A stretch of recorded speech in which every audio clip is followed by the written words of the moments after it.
our Labrador literature lover, is here with a book that inspired a Netflix series this week. Wayne Button has been breezing through books under lockdown, and he's inviting us to get between the pages of his latest. So, good morning, Wayne. Good morning, Rebecca. How are you doing today? Not too bad. How about you? Oh, I'm doing good because I get to review another book with you guys, and that means I get to start another one, too. You just don't stop. Before we get into the book, I wanted to ask you, what did you think of this plan the province put forward to get back to normal? I know you have your own business and all that. What do you think of it? I know I'm putting you on the spot, but... No, that's okay. Well, I was glad to see that there was a plan finally released. I mean, I did like how they put it in stages. Some other provinces never did that, so I did like it. I'm sure there will be more questions throughout the week for them. The one thing I kind of didn't like is it didn't really, I mean, yesterday anyway, it didn't allude to criteria of going to different stages, so I was a little vague on, well, what do we have to meet to go to stage 2? What do we have to meet to go to stage 1? But I guess that could be up for change, and maybe that's why they didn't put it there. But to be honest, like most business owners, I think they're doing a great job. I was just happy to finally see a plan in place, and hopefully it all works out, and we'll be in level 1 in no time. That's the spirit. In the meantime, you're reading a whole lot. And you haven't brought us any crime books before, but this one is pretty much about that. What made you grab that book? Well, me and my wife is really into true crime, and she started me watching the Netflix series Mindhunter. So we really, really liked the show, and when I was in chapters about a year ago buying some books, a friend of mine told me that there was actually a book. The show was based on a book, and I should look for the book, and that's what I did. So because I liked the series so much, I decided to buy the book and see how it was. And what's the storyline for those who haven't seen the series or read the book? Well, so the storyline is about mainly a character by the name of John Douglas. He's an FBI agent, so it talks about how he gets into the FBI and so forth. But he basically, along with a group of others, really started the behavioral unit in the FBI in the 70s and 80s. They started getting, allocated serial killer cases, and they were really trying to get into the mind of, well, how can we profile a serial killer? How can we know, based on how people were killed, whether the person was white or black or tall or short or what age they were?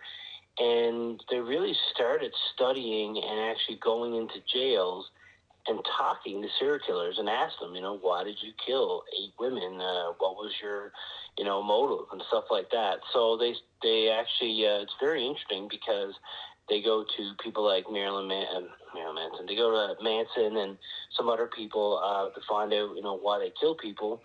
And it just gets into the psyche of the serial killer. So the whole thing is really, I found interesting. And you said it, there's a Netflix series based on that. I've seen part of it. It's called Mindhunters too. And let's have a listen to a clip from the show. We travel around the country and teach FBI techniques to cops. People won't do to each other. There's nothing people won't do. How can we help? We should be using every resource we can. Talking to the smartest people we find from the broadest possible spectrum. Are criminals born? Or are they formed? Psychopaths are convinced that there's nothing wrong with them, so these men are virtually impossible to study. Yet you have found a way in near-perfect laboratory conditions. It's not our job to commiserate with these people. It is our job to electrocute them. We can't like everything we do. We're talking to serial killers. Serial killers. New terminology. So that gives us an idea of that show. How does the book compare to that show? It's good. They really well complement each other.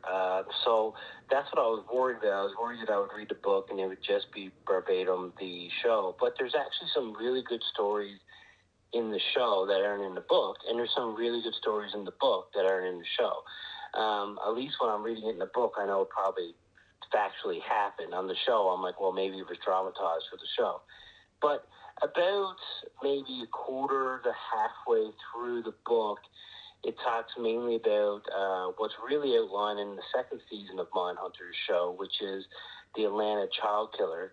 And that's only halfway through the book. So when I'm reading it, I'm thinking, wow, I mean, if this is season 2, and there's all these great stories after that chapter, then the book probably could be made to 4 or 5 seasons, and that was probably their plan. So if anybody was thinking, well, what's the point of reading the book because I watched the series, it's a lot better. You get a lot more out of the book than the series, and it may give you a glimpse of season 3 or 4.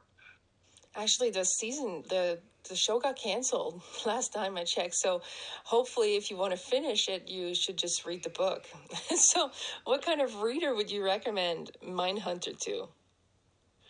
Anybody really that obviously liked the show, and obviously anybody into true crime, the psychology of how it works. But, it's not for everybody because there is extremely gory details in it. There's stuff that I've never heard of humans doing before. So if someone's a little squeamish and don't like that thing, this probably isn't the book for them. All right.